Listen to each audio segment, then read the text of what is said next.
আমার পার্সোনালি মনে হয় কি রিয়াল মাদ্রিদ লা লিগা জিততেই চায় না, ওদেরকে আমরা জোর করে খেলতে পাঠাই, ওরা কোনো রকম খেলে টেলে হেরে চলে আসে। আপনি হয়তো বলতে পারেন যে রিয়াল মাদ্রিদ তো সর্বকালে সর্বোচ্চ লা লিগা চ্যাম্পিয়ন, তাদের 36টা লা লিগা ট্রফি আছে। কিন্তু আপনি যদি গত এক দশকের অথবা গত এক যুগের হিসাব করেন, রিয়াল মাদ্রিদ কয়বার লা লিগা উইন হতে পারছে? এটা আমাকে অ্যান্সার করেন। রিয়াল মাদ্রিদ মানে অন্যান্য টুর্নামেন্টে যেরকমই খেলুক, লা লিগাতে আসলে তাদের মানে একদম বাজে অবস্থা। লা লিগার 12 নাম্বার একটা টিম জিরোনা, সেই জিরোনার সাথে ড্র করে বসছে, যদিও তারা প্রথমে একটা গোল করছিল। আর রিয়াল মাদ্রিদ আজকে এত পরিমাণে সুযোগ মিস করছে যেই সুযোগগুলো শুধু গোলকি সোজা মেরে দিচ্ছিল। অন টার্গেট হচ্ছিল, ঠিক আছে, গোল শুটগুলো অন টার্গেট ছিল, কিন্তু সব কয়টা শুট গোলকি সোজা যাচ্ছিল। আজকের ম্যাচে রেফারি নিয়ে তো আমার কমপ্লেন আছেই। রেফারি আজকে যেই রকম বাজে পারফরমেন্স করছে এটা বলার মতো না। আর ম্যাচের প্লেয়ারদেরকে নিয়ে যদি কথা বলি, কামাভিঙ্গাকে নিয়ে আজকে কথা বলতেই হবে, এটা না বললে অপরাধ হয়ে যাবে। কেননা কামাভিঙ্গার কয়েকটা পাস আমি দেখতে পেয়েছি, যেই পাসগুলো দেখে মনে হচ্ছিল যে টনিক ক্রুজ পাসগুলো দিচ্ছে। মানে কামাভিঙ্গা টনিক ক্রুজ ভাইবের খেলতেছিল আজকে কয়েকটা মুভমেন্টে। আর যদিও কামাভিঙ্গাও কয়েকটা পাস মিস করছে, কয়েকটা চান্স মিস করছে, কিন্তু যেই কয়েকটা ক্রুয়েন্সিয়াল পাস সে দিয়েছে সেই পাসগুলো দেখে মনে হচ্ছিল যে টনিক ক্রুজ খেলতেছে। ফেদে ভালভার্দে আজকে যেই গোলটা করতে পেরেছে, সেই গোলটা মানে তার আগেও একটা অথবা দুইটা গোল করার চান্স পাইছিল, সেখানে গোলকিপার ইন্ডিভিজুয়ালি সেভ দিয়ে দিছে। আর যেই গোলটা ফেদে করেছে সেটা অনেক লং রেঞ্জে একটা শ্যুট, ডি বক্সের বাইরে থেকে শ্যুটটা করেছে, আর গোলকিপারের হাতে লেগে বলটা গেছে। এটা অনেক পাওয়ারফুল একটা শ্যুট ছিল, যে কারণে গোলকিপার আটকাতেও পারে নাই। যদিও গোলকিপারের হাতে টাচ লেগেছে, কিন্তু তারপরেও গোলকিপার আটকাতে পারে নাই। আর এই গোলটা করার 11 মিনিট পরে মার্টিনেজের অ্যাসিস্ট থেকে লিমার একটা গোল করে ফেলে, যেই গোলটা অসাধারণ ছিল, অনেক সুন্দর একটা গোল ছিল। আর সেই গোলের মাধ্যমে রিয়াল মাদ্রিদ আজকে লিডটা হারায়, মানে গোলটা মানে গোল লাইন সমতায় চলে আসে, রিয়াল মাদ্রিদ 1-1 গোলে সমতায় চলে আসে। আর এরপর থেকে যে এত চেষ্টা করছে, অনেকগুলো পেনাল্টি অ্যাপ্লাই করছে, অনেকগুলো চান্স মিস করছে, অনেকগুলো ডুয়েল উইন করছে, কিন্তু তারপরেও রিয়াল মাদ্রিদ ম্যাচের জয়টা দেখা পেল না। এইটা সান্তিয়াগো বার্নাবিউ, এই জায়গায় তোমাদের দর্শক আছে, এখানে তোমাদের সব কিছু সাপোর্ট পাবে তোমরা। তারপরেও তোমরা হোম ম্যাচ যদি এইভাবে ছোট ছোট টিমের সাথে ড্র করো, তাহলে তো এটা মানে একদম মেনে নেওয়ার মতো না। আজকে রিয়াল মাদ্রিদের গোলকিপিং পজিশনে ছিল আন্দ্রে লুনিন গোলকিপার থাকবে, এটা সবারই জানা, কেননা থিবো কর্তোয়া ইনজুরিতে রয়েছে। আর থিবো কর্তোয়ার রিপ্লেসমেন্টটা আজকের ম্যাচে ভালোভাবে দিতে পারতেছিল। আর যেই গোলটা হজম করেছে সেই গোলটা হওয়ারই ছিল, সেখানে থিবো কর্তোয়া থাকলেও আটকানোর মতো ছিল না।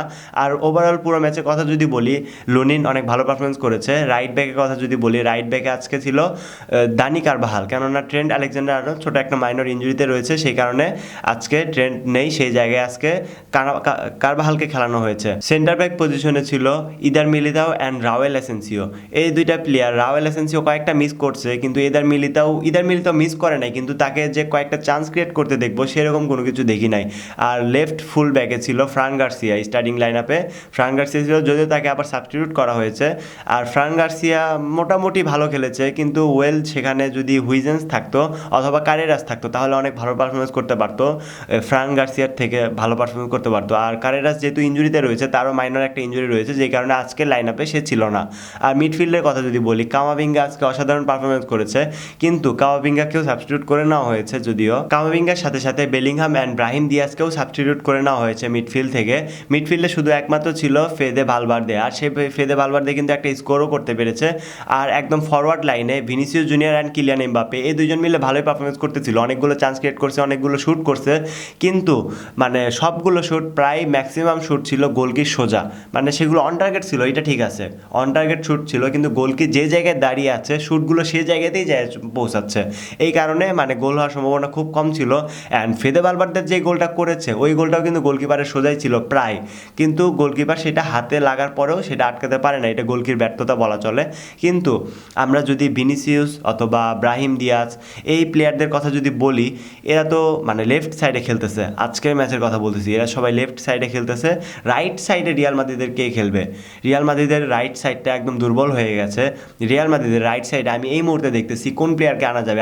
আপনাকে মানে কমেন্ট করে জানাতে বলতেছি, আপনি কমেন্ট করে জানাবেন যে রিয়াল মাদ্রিদের রাইট সাইডে পারফেক্ট রিপ্লেসমেন্ট কে হবে।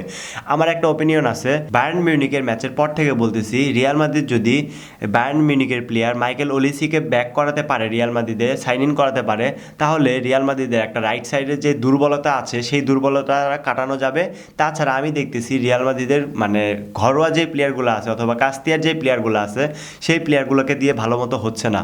আর আপনি বলতে পারেন সেই জায়গায় তো মাস্তানতুনো আছে, কাস্তিয়ার প্লেয়ার মাস্তানতুনো, তাকে তো মানে রাইট সাইডে খেলানো হয়।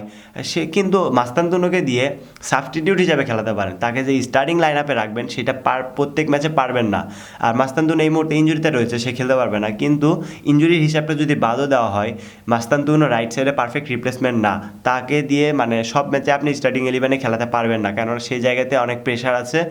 সবগুলো চান্স লেফট সাইড দিয়ে হচ্ছে, রাইট সাইড দিয়ে খুব কম, সেন্টার ফরওয়ার্ড দিয়ে খুব কম। আজকের যদি পুরো ম্যাচে চান্স ক্রিয়েটের একটা হিসাব করি, টোটাল রিয়াল মাদ্রিদ আজকে চান্স ক্রিয়েট করছে 27টা, টোটাল 27টা চান্স ক্রিয়েট করছে, তার মধ্যে 15টাই চান্স ক্রিয়েট হয়েছে লেফট সাইড দিয়ে, অ্যান্ড সেন্টার আর রাইট সাইড দুইটা মিলে 12টা চান্স ক্রিয়েট করা হয়েছে। টোটাল 27টার মধ্যে 15টাই লেফট সাইড দিয়ে, তাহলে বোঝেন সব খেলা হচ্ছে লেফট সাইড থেকে।